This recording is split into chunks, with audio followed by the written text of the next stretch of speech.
فرزند زہرا یہ حالات برے ہیں. کاشانۂ بصیرت ایک ایسا مکمل یوٹیوب چینل جس پر محروم بصارت کے لیے بالخصوص اور تمام افراد کے لیے بالعموم سینکڑوں کی تعداد میں اسلامی کتب دستیاب ہیں.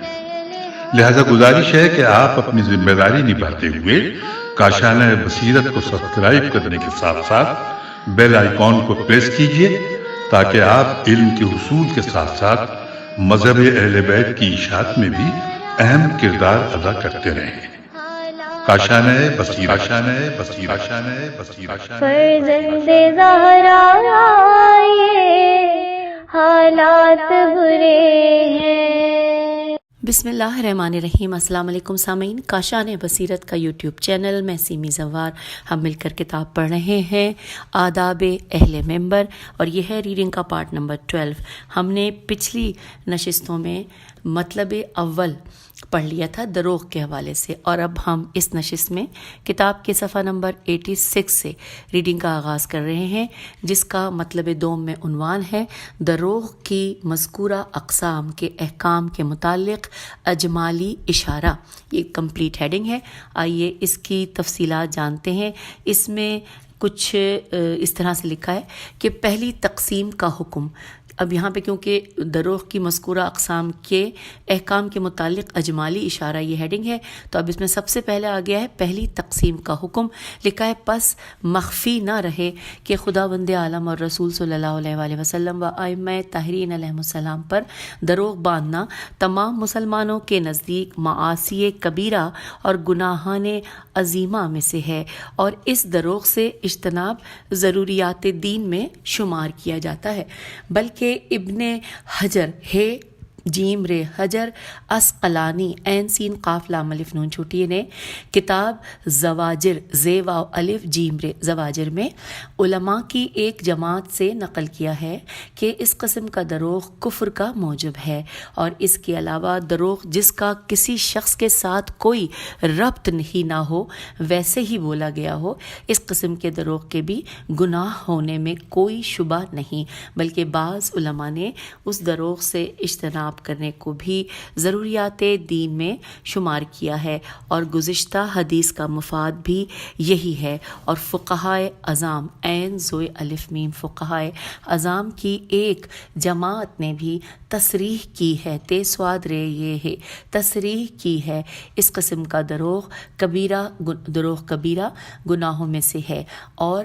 اس کے خلاف کسی سے نقل نہیں کیا گیا، اور نہ ہی اخبار و احادیث میں اس کا کوئی معترض ذکر کیا گیا ہے. میم عین تیرے زوات معترض ذکر کیا گیا ہے، سوائے بعض صورتوں کے کہ جن کا حکم انشاءاللہ آگے آئے گا. پس اقوا الف قاف واو چھوٹی ہے اور اس کے اوپر کھڑا الف ہے. لکھا ہے کہ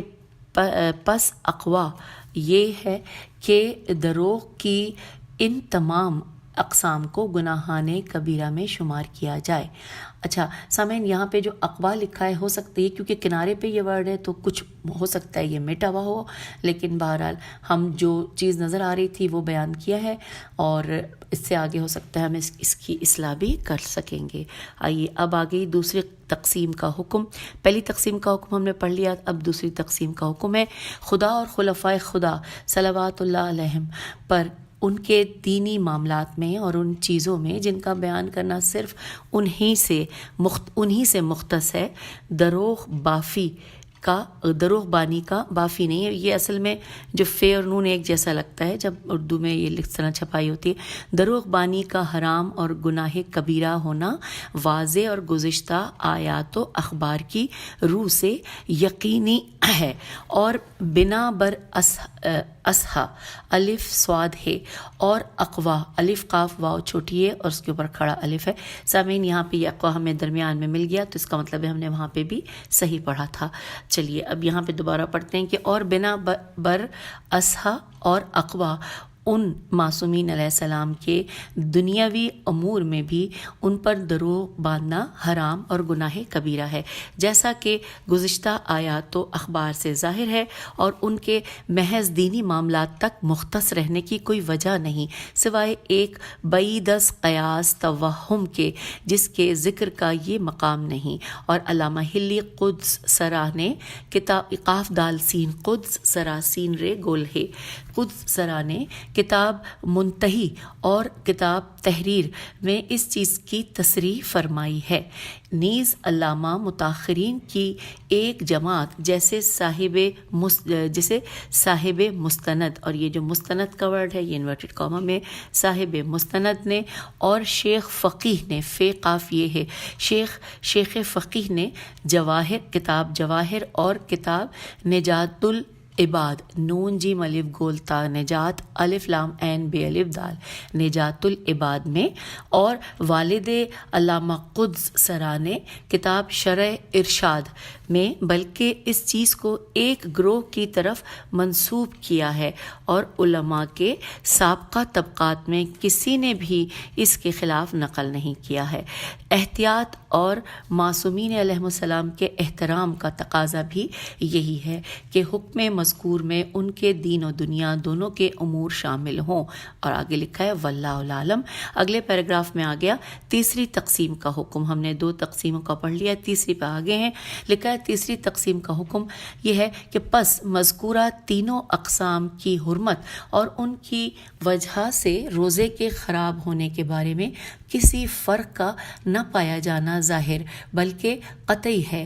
کیونکہ ان سے نقل کی جانے والی ایسی حکایت، قول یا تقریر جو شرعی لحاظ سے ثابت ہو، حجت اور قابل اطاعت ہے، اس پر عمل کرنا چاہیے اور اسے سنت کہتے ہیں۔ بس اسی طرح اگر ان میں سے ہر ایک قسم دروغ اور بے بنیاد ہو جائے تو یہ بات صحیح ہوگی کہ اس نے ان پر دروغ باندھا ہے، اور یوں اس پر دروغ کا حکم جاری و نافذ ہوگا۔ اس بات کی علماء کی ایک جماعت نے تصریح کی ہے، تیسواد رے یہ ہے تصریح کی ہے، اور اس میں کوئی شک و شبہ نہیں۔ اور اب آئیے ہم چوتھی تقسیم کا حکم پڑھنے جا رہے ہیں۔ لکھا ہے کہ پس پہلی قسم جس میں دروغ ایک ایسے شخص سے صادر ہوتا ہے، سواد الف دال رے صادر ہوتا ہے جو اس کا عادی ہو چکا ہو اور جھوٹ اس کی سرشت کا حصہ بن چکی ہو، اس کا حکم واضح اور اخبار و فتاوی سے یقینی ہے۔ ہم پیج 188 پر آ گئے ہیں۔ اب لکھا ہے باقی رہی دوسری قسم، پس اگر دروغ خدا رسول صلی اللہ علیہ وآلہ وسلم اور ائمہ علیہ السلام پر ہو تو اس میں بھی کوئی شبہ نہیں کہ عمدن ایک دروغ کا مرتکب فاسق ہے اور اس پر تمام احکام فسق جاری ہو جائیں گے، لیکن اگر مذکورہ صورت نہ ہو تو اب کتاب کا نام لکھا ہے کافی کی ایک روایت کے مطابق جو وہاں عبد الرحمن بن حجاج سے روایت ہوئی ہے اس میں تامل ہے۔ راوی کہتا ہے کہ میں نے حضرت صادق علیہ السلام سے عرض کیا کہ کیا کذاب یعنی کہ ایسے دروغ گو جو کہ جس کی شرح شین ر عین شرح میں بہت زیادہ مذمت کی گئی ہے، ایسا شخص ہوتا ہے کہ جو کبھی کسی چیز کی بابت دروغ کہتا ہو کہ اگر یہ نادر جھوٹ اس سے بار بار صادر ہوا ہو تو کذاب ہو جاتا ہے اور اس سے ویسا سلوک کرنا چاہیے جیسا کہ اس کے بارے میں فرمایا گیا ہے۔ فرمایا نہیں، ایسا نہیں ہے کوئی راوی اور صحابی فرمایا نہیں ایسا نہیں ہے کوئی راوی اور صحابی ایسا نہیں جس سے کبھی کبھی جھوٹ صادر نہ ہوتا ہو، بس کیا تمام راویوں کی روایت اور مصاحبوں کی مصاحبت کو ترک کر دینا چاہیے؟ البتہ کذاب ایسا شخص ہے جو دروغ کا عادی ہو۔ حوالہ ہے کافی جلد نمبر 2 صفحہ نمبر 340 اور 341 یعنی 340 اور 341۔ اب اس کے آگے لکھا ہے کہ یعنی بے سوچے سمجھے جھوٹ بولے چلا جاتا ہے اور یہ اس کی عادت بن چکی ہوتی ہے اور اس پر وہ نادم نہیں ہوتا۔ مذکورہ حدیث سے ظاہراً مراد یہ ہے کہ کذب حرام جو کبائر میں شمار ہوتا ہے ایسے ہی شخص کی کذب بیانی ہے، پس اگر کبھی یہ کسی شخص سے سرزد ہو جائے اور کوئی اس سے محفوظ نہیں تو وہ قابل معافی ہے، اور اس جھوٹ و دروغ کا اس سے مواخذہ نہ ہوگا، لیکن صرف اس ایک حدیث کی بنیاد پر بہت سی دوسری احادیث کے ظاہر سے دستبردار نہیں ہوا جا سکتا، جن سے یہ استفادہ ہوتا ہے کہ دروغ ایک کبیرہ گناہ ہے، پس اس کا حال بھی انہی کے حال جیسا ہوگا۔ اور بدہات لکھا ہے،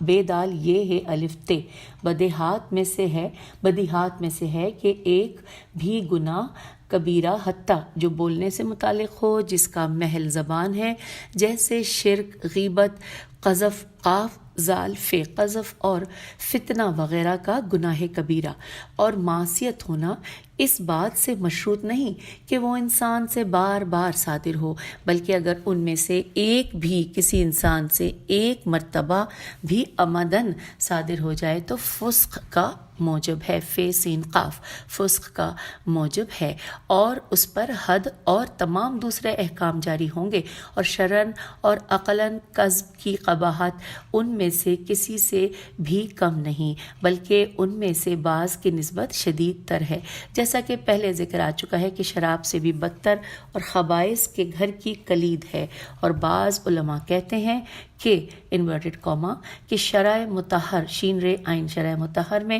دروغ کے لیے کوئی حد و سزا مقرر نہیں کی گئی، حالانکہ وہ شراب سے بدتر ہے، اور اس کی وجہ روزمرہ گفتگو اور بات چیت میں اس کا کثرت استعمال ہے، لہٰذا اس کا قبیح ہونا لوگوں کی نظروں میں ختم ہو گیا ہے، اور نیز دروغ کو اپنی کہی ہوئی بات میں مختلف تعبیروں اور تعویلوں کے ذریعے شبہ ایجاد کر کے خود کو اس سے بچا سکتا ہے۔ انورٹڈ کاما کلوز ہو گیا، اور یہاں پر حوالہ ہے الانوار النعمانیہ الف لام نون این میم الف نون، یہ ہے جلد نمبر 3 صفحہ نمبر 61۔ پھر لکھا ہے اور لا محالہ یہ کہنا چاہیے کہ اس حدیث میں کذاب سے مراد ایسا شخص ہے جس کی ہم نشینی اور مصاحبت سے متعدد احادیث میں منع کیا گیا ہے۔ اس معانی کی صحت اور اس مدعا کی صداقت کی گواہی یہ ہے کہ وہ اب جو یہ ہے کہ اس کے بعد اب جو ہے وہ انورٹڈ کاما میں پڑھ لیتے ہیں کہ وہ خرابی کہ جس کے بارے میں کہا گیا ہے کہ ایسے شخص کی صحبت کی وجہ سے پیدا ہوتی ہے، وہ اس قسم کے کذاب کے علاوہ کسی اور کاذب کی دوستی سے پیدا نہیں ہوتی، اور یا یہ کہ مراد ایسا شخص ہے کہ جس کا نام خدا کذابین کے دفتر میں لکھے گا، اور جیسا کہ ہم بیان کر چکے ہیں کہ وہ ایسا شخص ہے جو مسلسل دروغ کہتا ہے، اور بات یہاں تک پہنچتی ہے کہ اس کا نام اس دفتر میں رقم ہو جاتا ہے۔ پس واضح ہوا کہ جھوٹ کی ان دونوں اقسام کے معصیت اور کبیرہ ہونے میں کوئی فرق نہیں، اگرچہ پہلی قسم شدید تر اور مختلف جہات جیم ہے الف تے جہات سے اس کی خرابیاں زیادہ ہیں۔ اور اب ہم 5ویں تقسیم کا حکم پڑھنے جا رہے ہیں، پیج 190 پر ہیں، لکھا ہے کہ 5ویں تقسیم کے حکم کے حوالے سے کہ پس اس دروغ کی پہلی قسم کا حکم واضح ہے، باقی رہی دوسری قسم تو اس کی 2 قسمیں ہیں۔ اب یہاں پر آئیے 2 قسمیں بیان کی گئی ہیں۔ سب سے پہلی دی گئی ہے اول یہ کہ دروغ جو بات کہتا ہے اور جو خبر دیتا ہے وہ محض مزاح ہو،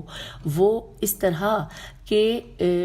وہ اپنے الفاظ سے کسی معنی کا قصد نہیں کرتا، قاف صاد دال قصد نہیں کرتا، بلکہ بغیر کسی معنی کا قصد کیے ہوئے اس کی زبان سے کلمات جاری ہوں، جیسے وہ نیند میں یا سہون کوئی بات کہہ دے۔ اور اس مقام کے علاوہ شرع انور شین ر عین شرع انور میں اس قسم کے کلام کی حرمت یا جواز اور ایسے شخص سے صادر ہونے والے عہد و پیمان اور شہادتوں وغیرہ کی صحت و فساد فیس سین الف دال ہے یہاں پر، صحت و فساد کی حرمت و جواز کا کوئی حکم موجود نہیں، البتہ ظاہری قرینے سے اس شخص سے صادر ہونے والا یہ بے قصد وارد، دوبارہ پڑھتے ہیں، یہاں پہ ہجے کر لیتے ہیں، بے قصد قاف صاد دال، بے قصد و ارادہ بے قصد و ارادہ یہ ہے جی، وہ مجھے وارد غلط میں نے پڑھا، دوبارہ لائن کو پڑھتے ہیں کہ البتہ ظاہری قرینے سے اس شخص سے صادر ہونے والا یہ بے قصد و ارادہ کلام لغو اور فضول باتوں میں شمار ہوتا ہے، لام غین واو، لغو اور فضول باتوں میں شمار ہوتا ہے۔ پھر لکھا ہے کہ بعض علماء نے اسے دوسری مزاحیہ اور بیہودہ و فضول گفتگوؤں میں سے قرار دیتے ہوئے دائرہ کذب سے باہر سمجھا ہے، کیونکہ کذب جھوٹی خبر کو کہتے ہیں اور بغیر کسی معنی کا قصد کیے ہوئے کلام خبر نہیں ہوتا۔ پس یہ کذب کا مقام نہیں، لیکن بعض بزرگ محقق علماء نے متعدد احادیث کی روح سے، جن کا پہلے ذکر کیا جا چکا ہے اور جن میں دروغ ترک کرنے کا حکم دیا گیا ہے، خواہ وہ مزاح میں بولا جائے یا سنجیدگی سے، ایسے دروغ کو دائرہ کذب سے باہر کرنے پر اعتراض کیا ہے اور اسے کسب حرام میں سے شمار کیا ہے۔ ان علماء نے اپنے اس خیال کی تائید کے لیے آن حضرت صلی اللہ علیہ وآلہ وسلم کی وہ حدیث پیش کی ہے کہ جو ہم پہلے نقل کر چکے ہیں، اور جس میں آن حضرت صلی اللہ علیہ وآلہ وسلم نے ابو ذر سے فرمایا ہے، اے ابو ذر، وائے ہو اس پر جو بات کہے اور جھوٹی کہے تاکہ لوگوں کے ایک گروہ کو ہنسائے، وائے ہو اس پر، وائے ہو اس پر، وائے ہو اس پر، یہ 3 دفعہ یہاں پہ فرمایا، انورٹڈ کاما کلوز ہو گیا۔ حوالہ ہے امالی توسی، جلد نمبر 2 صفحہ نمبر 150۔ پھر لکھا ہے کیونکہ ان مجالس میں بیان کیے جانے والے اکثر باطل قصے اور جھوٹی مضحکہ خیز حکایات مزاح اور خوش طبعی کے لیے کہی جاتی ہیں، اور جو انہوں نے فرمایا ہے وہ احتیاط کے مطابق ہے، ہر چند یہ جانی پہچانی سیرت کے خلاف ہے۔ اور اگلا لکھا ہے، پہلا ہم نے پڑھ لیا، یعنی 5ویں تقسیم کا جو حکم ہم پڑھ رہے تھے، اس میں سب سے پہلے انہوں نے بتایا تھا کہ 2 قسمیں، اول پڑھ لی، اب 2 پڑھتے۔ لکھا ہے دوسرے یہ کہ معنی کا قصد و ارادہ رکھتا ہو لیکن یہ خلاف حقیقت جھوٹ اور حکایت شوخی و مزاح اور محفل میں موجود لوگوں کو مشغول رکھنے اور ہنسانے کے لیے بیان کرتا ہو۔ البتہ یہ قسم اس حدیث میں مذکور مزاح میں داخل ہے جس کا ہم نے ذکر کیا ہے اور جس میں اس مزاح کو ترک کرنے کا حکم دیا گیا ہے اور اس کے جواز کی کوئی صورت نہیں۔ اب آگے ہم پڑھ رہے ہیں 6ٹھی تقسیم کا حکم۔ ہم نے جو ابھی تک پڑھی تھی یہاں پہ کتنی تقسیمیں، 5ویں تقسیم پڑھ لی تھی جی، اب آگے یہ 6ٹھی تقسیم کا حکم لکھا ہے، اور اس کو پڑھتے ہوئے ہم پیج 192 پر ہیں، آگے ہیں کہ 6ٹھی تقسیم کا حکم کے پس اس حکم کی پہلی قسم واضح ہے اور اس کا حرام ہونا بدیہی ہے، بے دال یہ ہے چھوٹی ہے۔ اسی طرح دوسری قسم ہے کیونکہ ضروری نہیں کہ ایسا دروغ ہی حرام ہو جو خرابی پیدا ہونے کا موجب ہو۔ باقی رہی تیسری قسم، اس کا اجمالی حکم تو معلوم ہے کیونکہ تقیہ کے موقع پر اور جان و مال یا عزت و آبرو کے خوف کے وقت دروغ بولنا جائز ہے، بلکہ ایسے بہت سے مواقع پر واجب ہے۔ اسی طرح دشمنان دین کے غلبے، برادران دینی کے درمیان اصلاح کی غرض سے اور اہل و عیال سے بچنے کے لیے سلسلے میں بکثرت نصوص، نون سواد واو سواد نصوص اور علماء و اخیار، الف خ یہ الف ر اخیار کے فتاوی کی روح سے دروغ جائز، بلکہ فرمایا گیا ہے کہ اصلاح دروغ نہیں ہے بلکہ لیکن مضائقہ 2 مواقع پر ہے۔ یہاں پر یہ بات پیراگراف مکمل ہوا۔ اب آیا پھر اگلی ہیڈنگ آ گئی ہے، وہ ہے دروغ مصلحت آمیز کا حکم۔ آئیے اس کی تفصیلات ہم جانتے ہیں۔ لکھا ہے کہ اول یہ کہ وقت ضرورت شر سے بچنے اور اس سے خلاصی کے لیے کیا دروغ مطلقاً جائز ہے، یا ایسی صورت میں اس کا جواز ایسے شخص کے لیے مخصوص ہے کہ جو تو ریا کرنا نہیں جانتا یا نہیں کر سکتا، وہ ایسے کہ وہ کوئی بات کہے اور اس کے صحیح اور حقیقی معنی کا قصد کرے لیکن اس کلام کو کہنے سے جس کے ظاہری معانی دروغ ہیں اس کی غرض اس کے صحیح معنی ہوں اور مخاطب اسی پر قناعت کرتے ہوئے مندرجہ ذیل مثالوں کی مانند ان سے دستبردار ہو جائے، جیسے کہ کوئی صاحب خانہ سے ملنا چاہے اور صاحب خانہ کا خادم اس کے حکم یا اس کے میلان کی وجہ سے کہے کہ انورٹڈ کاما میں لکھا ہے کہ وہ یہاں نہیں ہے، یہ انورٹڈ کاما میں ہے ورڈ، کہ وہ یہاں پر کہ وہ یہاں نہیں ہے، اور لفظ یہاں پہ یہاں کے حوالے سے لکھا ہے کہ اور یہاں سے اس کی مراد گھر کا وہ معین مقام ہو جہاں وہ اس وقت نہیں، لیکن وہ شخص جو صاحب خانہ سے ملنا چاہتا ہے یہاں سے مراد گھر لے لے، یہاں سے گھر مراد لے، جیسا کہ اس کا ظاہر بھی یہی ہے، اور واپس چلا جائے۔ تو اور لکھا ہے کہ شیخ فقی قاف یہ ہے، ابن ادریس ہلی رحم اللہ کی کتاب سرائر سین رے الف حمزہ رے سرائر میں ابن بکیر سے مروی ہے کہ وہ کہتے ہیں کہ میں نے حضرت صادق علیہ السلام کی خدمت میں عرض کیا کہ کسی آدمی سے کوئی گھر میں آنے کی اجازت طلب کرتا ہے اور صاحب خانہ اپنی کنیز سے کہتا ہے کہ تو کہہ دے کہ وہ یہاں نہیں ہے، یعنی کہ گھر کی وہ جگہ معین جگہ جو خالی ہے۔ فرمایا کوئی بات نہیں، یہ دروغ نہیں ہے۔ حوالہ ہے السرائر مسترفات میم سین توئر فے الف تے جلد نمبر 3 صفحہ نمبر 632۔ اب یہاں پر لکھا ہے کہ پس اگر توریا کرنا جانتا ہے تے واو رے یہ ہے۔ اچھا سامعین، یہاں پر میں بتاتی چلوں کہ میں نے جب پڑھنے کا آغاز کیا یہاں پر کہ جو جس کی ہیڈنگ تھی دروغ مصلحت آمیز کا حکم، یہاں پر جب یہاں پہ ہم پہنچے تھے کہ اول یہ کہ وقت ضرورت شر سے بچنے اور اس سے خلاصی کے لیے کیا دروغ مطلقاً جائز ہے، یا ایسی صورت میں اس کا جواز ایسے شخص کے لیے مخصوص ہے جو یہاں پہ یہ ورڈ تھا توریا، اور میں اسے پڑھا کہ جو تو ریا کرنا نہیں جانتا، یہاں پہ یہ میں نے غلط پڑھا۔ اب میں اس کو بجائے اس کے کہ پچھلی ریکارڈنگ یعنی اتنا پیچھے تک جاؤں، میں نے توریا کا مطلب مجھے سمجھ میں نہیں آیا تھا تو میں نے اس میں لغت میں دیکھا، میں ساتھ ساتھ میں اپنی اصلاح کر رہی ہوں کہ اس سے پہلے جہاں میں نے یہ ورڈ 2 دفعہ بولا ہے توریا، تو اب جو میں پڑھ رہی ہوں کہ پس اگر توریا کرنا جانتا ہے، اور یہاں پہ جب مجھے اس ورڈ کے معنی نہیں آتے تھے تو میں نے اس معنی کو تلاش کرنے کے لیے میں نے ویب سائٹ پہ جا کے دیکھا، تو مکارم شیرازی کی ویب سائٹ پہ وہاں پر لکھا تھا کہ توریا، پوچھا گیا تھا کہ کسے کہتے ہیں، تو وہاں پر لکھا تھا کہ توریا یہ ہے کہ آدمی 2 پہلو بات کرے، اس بات سے اس کی مراد کوئی اور چیز ہو لیکن مخاطب کچھ اور سمجھے، جیسے کوئی کسی شخص کے دروازے پر جا کر سوال کرے کہ فلاں صاحب گھر پر ہیں، اور اندر سے جواب دینے والا شخص اس کے جواب میں کہے کہ یہاں پر نہیں ہے، اور یہاں سے اس کی مراد دروازے کے پیچھے کی جگہ ہو، لیکن سننے والا شخص خیال کرے کہ فلاں شخص گھر میں نہیں ہے۔ نیز اس قسم کے توریا میں حالت ضرورت کی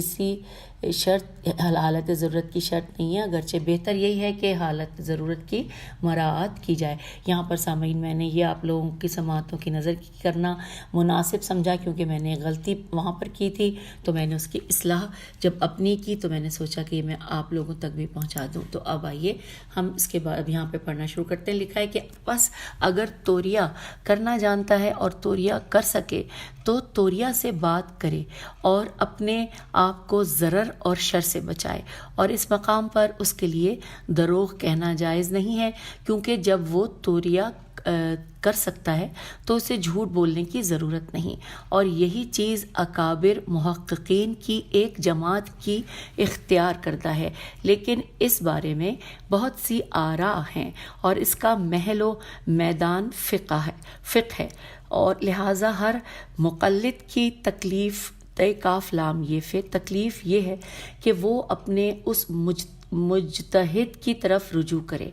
جس کی اس نے تقلید کی ہوئی ہے، اور وہ جس بات کی اجازت دیں وہ اس پر عمل کرے۔ دوم یہ کہ میزان صلاح کیا ہے، سواد لام الف ہے، میزان صلاح کیا ہے اور کس قدر نفع عمومی درکار ہے، جو کذب کی قباحت کے خاتمے اور اس کے ارتکاب کی اجازت کے لیے کافی ہو۔ اسی طرح وہ دروغ کا ارتکاب اصلاح مفسدہ میم فے سین دال ہے مفسدہ کی غرض سے جائز ہوا ہے، مطلق دروغ ہے، خواہ وہ خدا رسول صلی اللہ علیہ وآلہ وسلم اور ائمہ علیہم السلام پر باندھا جائے، یا دروغ کی اس صنف کو چھوڑ کر مخصوص ہے. یہاں پر یہ سوالیہ نشان ہے اس دونوں جملوں کے ساتھ ہی پیراگراف پہ لکھا ہے کہ ان باتوں کی وضاحت فقہی کتب سے متعلق ہے اور فقہا کے کلمات سے خدا اور رسول صلی اللہ علیہ وآلہ وسلم پر دروغ باندھنے کا مطلقاً حرام ہونا ظاہر ہے، ہر چند اس میں عمومی نفع و صلاح ہو، اور انہوں نے حدیث جعل کرنے جیم این لام جعل کرنے کو کسی بھی صورت میں جائز نہیں سمجھا ہے. پھر لکھا ہے کہ شیخ شہید ثانی علیہ رحمہ وغیرہ نے کتاب درایت دال ر الف یہ تے میں جعلی جیم این لام چھٹیے جعلی اور وضع کردہ احادیث کے بارے میں گفتگو کرتے ہوئے اس بات کی جانب اشارہ کیا ہے اور فرمایا ہے انورٹڈ کاما کہ ایک جماعت یہ کام یعنی کہ جھوٹی احادیث وضع کرنا کیا کرتی تھی. ان میں سے بعض اس کام کو مال و دولت کے حصول کے لیے کیا کرتے تھے اور بعض خلفاء جور کی تقریب کی غرض سے. پھر لکھا ہے کہ لیکن ان میں سے ان لوگوں کا ضرر اور نقصان بہت شدید ہے جو لوگوں میں زہد و صالحیت سواد الف لام ہے یہ تے کی بنا پر مشہور ہیں اور لوگ ان سے سنتے تھے، ان کی باتوں کو قبول کرتے تھے اور وہ اپنے فاسد خیالات کی وجہ سے حدیث وضع کرتے تھے، کیونکہ سننے والے یہ جھوٹی حدیثیں ان سے سن کر نشر کرتے اور لوگ یہ سمجھ کر کہ یہ خدا اور رسول صلی اللہ علیہ وآلہ وسلم کی جانب سے ہے ان پر عمل کرتے. انورٹڈ کاما کلوز ہو گیا. جیسا کہ ابو عصمت نوح بن ابی مریم مروزی میم رے واو زے چھوٹی ہے میم پر بھی اور واو پر بھی زبر ہے مروزی سے نقل کیا گیا ہے کہ لوگوں نے اس سے کہا کہ تو نے یہ حدیث یعنی کہ وہ خبر جس کی وہ اکرما این کاف رے میم ہے اکرما کی طرف نسبت دیتا تھا سے پوچھا گیا کہ تو نے یہ حدیث اکرما سے کس طرح لی ہے جو اکرما نے ابن عباس سے نقل کی ہے جس میں ہر سورے کے جدا جدا فضائل ذکر کیے گئے ہیں، حالانکہ اس حدیث کا اکرما کے اصحاب یعنی کہ جو لوگ اکرما سے اخبار کی روایت کرتے ہیں ان کے نزدیک کوئی وجود ہی نہیں ہے. تو ابو عصمت این سواد میم تھے ابو عصمت نے کہا چونکہ میں نے لوگوں کو دیکھا کہ وہ قرآن سے بے اعتنا ہو رہے ہیں اور ابو حنیفہ کی فقہ اور محمد بن اسحاق کی معاذی میں مشغول ہیں، پس میں نے اس حدیث کو قربتاً اللہ جعل کیا جیم این لام جعل کیا. اور یہاں پر حوالے میں اس کے بارے میں ایک لائن سے سمجھایا گیا ہے کہ یعنی کہ اس کتاب سیرہ سین یہ رے ہے جس میں اس نے پیغمبر اسلام کے غزوات کو یکجا کیا ہے. یہ اس کتاب کے حوالے سے یہاں پر ذکر ہے، یہ حاشیے میں بتایا گیا تھا. ہم دوبارہ آگے ہیں صفحے کی جانب. یہاں پر پھر لکھا ہے کہ اور یہ ابو عصمت کو کتاب نہیں بلکہ ایک ورڈ لکھا ہے یہاں پہ کہ اور یہ ابو عصمت کو جامع جیم الف میم این انورٹڈ کاما میں ہے جامع کہتے ہیں. اور ابو حاتم بن حیان جو کہ اہل سنت کے معروف علماء جرح و تعدیل میں سے ہیں جیم رے ہے جرح و تعدیل تے این دالی لام میں سے ہے، انہوں نے کہا ہے کہ ابو عصمت نے راست گوئی کے علاوہ ہر چیز کو جمع کیا ہے. اور ابن حبان بے پہ تشدید ہے اور ابن حبان نے ابن مہدی سے روایت کی ہے کہ ابن مہدی کہتے ہیں کہ میں نے میسرت میم یہ سین رے گولتا بن عبد ربا سے دریافت کیا کہ تو نے یہ احادیث کہاں سے نقل کی ہیں کہ جو شخص فلاں سورے کو پڑھے تو اس کے لیے فلاں ثواب ہوگا. پس اس نے کہا کہ میں نے ان احادیث کو اس لیے وضع کیا ہے تاکہ لوگ قرأت قرآن کی طرف راغب ہوں. اور اب یہاں معمل میرے خیال ہے میم و میم لام اور اس پہ تشدید ہے بن اسماعیل سے روایت کی گئی ہے کہ اس نے کہا کہ مجھ سے ایک شخص نے ایک طولانی حدیث بیان کی جس کی سند ابی بن کعب کاف این بے کعب تک پہنچتی تھی اور وہ حدیث قرآن کی ہر سورے کے پڑھنے کے ثواب کے متعلق تھی. پس میں نے اس شیخ سے کہا کہ یہ حدیث تجھ سے کس نے بیان کی ہے؟ اس نے کہا کہ ایک شیخ نے کہ جو مدائن میں رہتا ہے اور زندہ ہے. مومل کہتا ہے میم و میم لام کہتا ہے کہ اس مدائنی شیخ کے پاس گیا اور اس سے کہا کہ یہ حدیث تجھ سے کس نے بیان کی ہے؟ اس نے کہا مجھے یہ حدیث ایک شیخ نے بتائی ہے کہ جو شہر واسط واولف سین توئے شہر واسط میں رہتا ہے اور وہ زندہ ہے، پس میں اس کے پاس گیا تو اس نے کہا کہ مجھ سے یہ حدیث ایک شیخ نے بیان کی ہے کہ جو بصرے میں رہتا ہے۔ ہم پیج 196 پر آ گئے ہیں کہ جو بصرے میں رہتا ہے۔ پس میں اس کے پاس گیا تو اس نے کہا کہ مجھ سے یہ حدیث ایک شیخ نے بیان کی ہے کہ جو آبادان این بے الف دال الف نون آبادان میں رہتا ہے۔ بس میں اس کے پاس گیا اور یہی سوال کیا تو اس نے میرا ہاتھ پکڑا اور مجھے ایک گھر میں لے گیا۔ بس میں نے وہاں صوفیوں کی ایک جماعت کو دیکھا جن میں ایک شیخ بیٹھا تھا، تو مجھے لے جانے والے شیخ نے کہا کہ اس شیخ نے مجھ سے وہ حدیث بیان کی ہے۔ تو میں نے اس شخص سے کہا کہ یہ حدیث تجھ سے کس نے بیان کی؟ تو اس نے کہا کہ یہ حدیث مجھ سے کسی نے بیان نہیں کی، لیکن جب میں نے دیکھا کہ لوگ قرآن سے دور ہو رہے ہیں تو میں نے اس حدیث کو ان کے لیے اس نیت سے وضع کیا ہے تاکہ یہ لوگ اپنے قلوب کو قرآن کی طرف مائل کریں۔ حوالہ ہے الداریہ، صفحہ نمبر 56 سے لے کر 58 تک، اور ساتھ ہی لکھا ہے کہ اور شہید ثانی نے اپنی شرح داریہ شین رے شرح داریہ دال الف رے یہ شرح داریہ میں فرمایا ہے کہ اس حکایت کو علماء کی ایک جماعت یعنی اہل سنت سے تعلق رکھنے والی جماعت نے نقل کیا ہے، اور یہاں پر حوالہ وہی ہے، لکھا ہے حوالہ ثاقب یعنی کہ الداریہ۔ پھر لکھا ہے کہ اور بالجملہ علماء میں سے کسی نے بھی وضع حدیث کی اجازت نہیں دی، چاہے یہ حدیث کتنی ہی مختصر کیوں نہ ہو اور چاہے اس سے کتنے ہی زیادہ نفع و اصلاح کا امکان کیوں نہ ہو، کیونکہ اس دروازے کو کھولنا شریعت کی بنیادوں کو منہدم کرنا اور ہر ماہ و سال میں ایک نیا آئین اور جدید دین پیدا کرنا ہے۔ اور ظاہر یہ ہے کہ بعض ذاکرین اور خطیب حضرات اس شیخ صوفی آبادانی کی تقلید کرتے ہیں، لیکن اس شیخ احمق نے لوگوں کی قرآن سے بے رغبتی دیکھتے ہوئے اپنی خام خیالی میں قربتاً اللہ اس حدیث کو واضح کیا، اور اس عمل سے اس کا مقصد ذاتی منافع کا حصول نہ تھا۔ لیکن یہ ذاکرین اور خطیب حضرات جب بھی ممبر پر آتے ہیں نئے دروغ بناتے ہیں، اور جس مجلس میں آتے ہیں اپنے تخم دروغ کی ایک مشت بو میم شینتے مشت بو جاتے ہیں، اور جب کبھی سامعین میں کچھ سستی اور بے رخی دیکھتے ہیں تو فوراً کوئی نہ کوئی روایت گھڑ لیتے ہیں، اور اگر کہیں کوئی معتبر حدیث یا روایت بیان کرتے بھی ہیں تو اس میں بھی اپنی طرف سے بے اندازہ شاخ و برگ پیدا کرتے ہیں۔ ہم پیج 197 پر پڑھتے ہوئے آپ سے اجازت چاہنے سے پہلے ایک پیراگراف اور پڑھ لیتے ہیں کہ لکھا ہے کہ لہٰذا ان کی نقل کی ہوئی باتیں ضبط و حساب اور کسی کتاب میں جمع کرنے سے بڑھی ہوئی ہیں، اور انہوں نے تو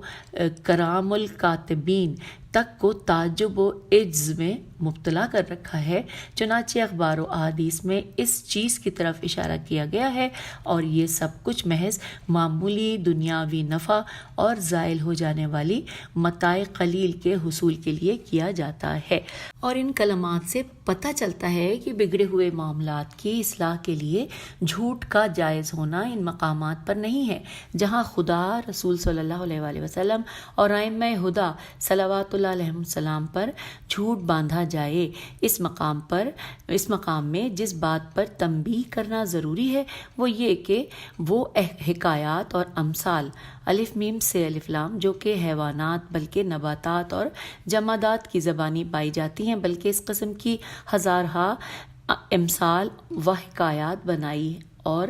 لکھی جاتی ہیں۔ پس اگر ایسی حکایات و امثال بغیر کسی وجہ کے یا اس کے برعکس کسی برے مقصد کے لیے بنائی گئی ہوں تو ان کا حکم بھی باقی دروغوں کی طرح ہے۔ ان کا بیان کرنا، لکھنا، بیچنا اور خریدنا حرام اور ان پر معاملہ کرنا باطل ہے، اور اگر ایسی حکایات اور امثال الہی حکمتوں کے اثرات کی وضاحت اور ان کا پتہ دینے، لوگوں کو خدا کی خلقت کی باریکیوں سے واقف کرنے، پسندیدہ اخلاق کے نتائج حسنہ کو ظاہر کرنے، مذموم صفات کے قبیح نتائج و آثار کو آشکارا کرنے، اور اس کے علاوہ بنی نوع انسان کے ایسے مفاد سے متعلق ہوں جن کی وہ محتاج ہے، نیز نفوس کو خوف دلانے اور ان کی ترغیب و تکمیل کے سلسلے میں مؤثر ہوں، تو نص و فتویٰ کے مطابق بلکہ یہ متقاضائے عقل ان کے جواز میں کوئی شبہ نہیں کیا جا سکتا۔ اس قسم کے دروغ کو محرمات کے دائرے سے خارج سمجھنا چاہیے اور ان کا کلمات حکمت اور واعظ و نصیحت کی باتوں میں شمار کیا جانا چاہیے۔ ہم یہاں پر یعنی کہ پیج 198 پر آپ سے اجازت چاہتے ہیں اور یہیں سے اگلی نشست میں انشاءاللہ ہم پڑھیں گے۔ اجازت دیجیے، خدا حافظ، فی امان اللہ۔